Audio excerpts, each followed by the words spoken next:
Break બાદ ફરીથી આપનું સ્વાગત છે। બનાસકાંઠા જિલ્લામાં વિભાજન થતાની સાથે વિરોધનો વંટોળ ઉઠ્યો છે અને આજે પણ આ વિરોધ યથાવત જોવા મળી રહ્યો છે। ધાનેરાના લોકો નવા જિલ્લાનો બહિષ્કાર કરશે।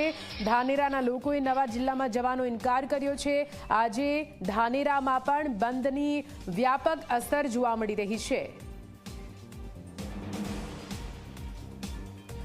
તો વિવિધ સંગઠનો રાજકીય આગેવાનો વિરોધમાં જોડાવાના છે। આપને જણાવી દઈએ આજે ધાનેરા હિત રક્ષક સમિતિ દ્વારા બંધનું એલાન કરવામાં આવ્યું છે અને ધાનેરામાં વેપારી મંડળથી લઈને ઘણા બધા સમર્થકો આ બંધને સમર્થન પણ કરી રહ્યા છે। દુકાનો બંધ રાખીને વેપાર ધંધા બંધ રાખીને બંધને સમર્થન આપી રહ્યા છે।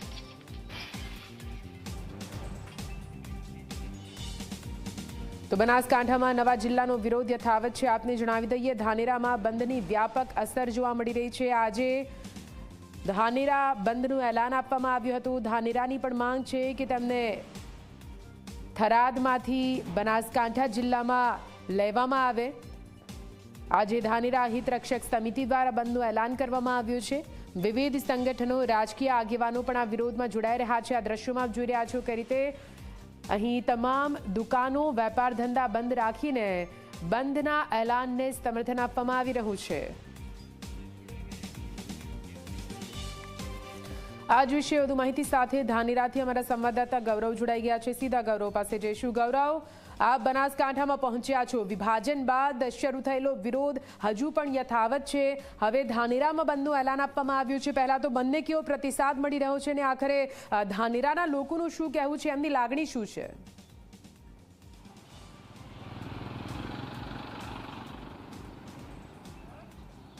નિધિ, સૌથી પહેલા સીધા દ્રશ્યો બતાવવા માંગીશ બનાસકાંઠાના ધાનેરાના મુખ્ય બજારના, જ્યાં તમે જોઈ શકો છો કે જે બજાર અત્યારે સામાન્ય લોકોથી સામાન્ય ગ્રાહકોથી ધમધમતું થઈ જવું જોઈતું હતું તે બજાર અત્યારે હાલ સંપૂર્ણ બંધ જોવા મળી રહ્યું છે। એકમાત્ર કારણ એ છે કે જે વહીવટી સાનુકૂળતા માટે બનાસકાંઠા જે એક વિશાળ જિલ્લો હતો, ભૌગોલિક દ્રષ્ટિએ મોટો હતો અને વસ્તીની દ્રષ્ટિએ પણ મોટો હતો, એ જિલ્લાને બે ભાગમાં કરવામાં આવ્યો, જેમાં થરાદ વાવ જિલ્લો અને બનાસકાંઠા જિલ્લો કરવામાં આવ્યો।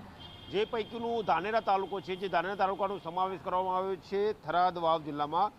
ધાનેરાના લોકોનું સ્પષ્ટ કહેવું છે કે તેમનો જે સામાજિક તાણાવાણા છે, આર્થિક વ્યવહાર છે, તે પાલનપુર સાથે સીધો કનેક્ટેડ છે, માટે તેમનો સમાવેશ બનાસકાંઠામાં કરવામાં આવે, જેથી તેમને જીવનની જે રીતિનીતિ છે, પદ્ધતિ છે, રોજિંદો જીવન વ્યવહાર છે, તે સારી રીતે ચાલી શકે।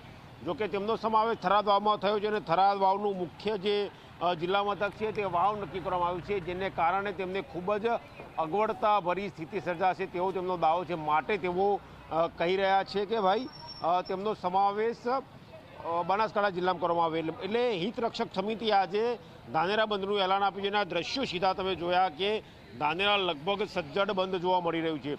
બરાબર આવી જ પરિસ્થિતિ કાંકરેજમાં પણ જોવા મળે છે। એ લોકો પણ એવું કહેવું છે કે તેમને પાલનપુરમાં રાખવા જોઈએ। એટલે જે નવા જિલ્લાની રચના હતી, અત્યાર સુધી અનેક એવા નવા જિલ્લાઓ રચના થઈ, કદાચ આટલો વિવાદ ક્યાંય જોવા મળ્યો નથી, પરંતુ આ વખતે જે નવો જિલ્લો બન્યો તેમાં અનેક વિવાદ જોવા મળી રહ્યા છે અને ન માત્ર વિપક્ષ, સત્તાધારી વિપક્ષ, સ્થાનિક લોકો, વેપારીઓ અને વિપક્ષ તમામ સાથે મળીને નવા જિલ્લામાં ના જવા માટેની એક સૂરે વાત કહી રહ્યા છે। નીતિ, બિલકુલથી ગૌરવ, જોડાવા માટે આભાર, પૂરી માહિતી માટે આભાર। તો બનાસકાંઠામાં વિભાજન બાદ વિરોધનો વંટોળ હજુ પણ યથાવત જોવા મળી રહ્યો છે।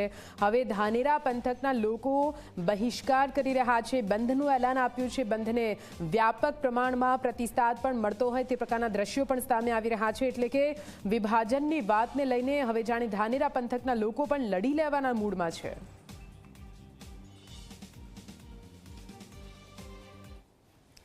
અને આ સાથે અત્યારના સમાચાર બસ આટલું। પડી પરની અપડેટ, મહત્વપૂર્ણ સમાચાર માટે આપ જોતા રહો ઝી 24 કલાક। નમસ્કાર।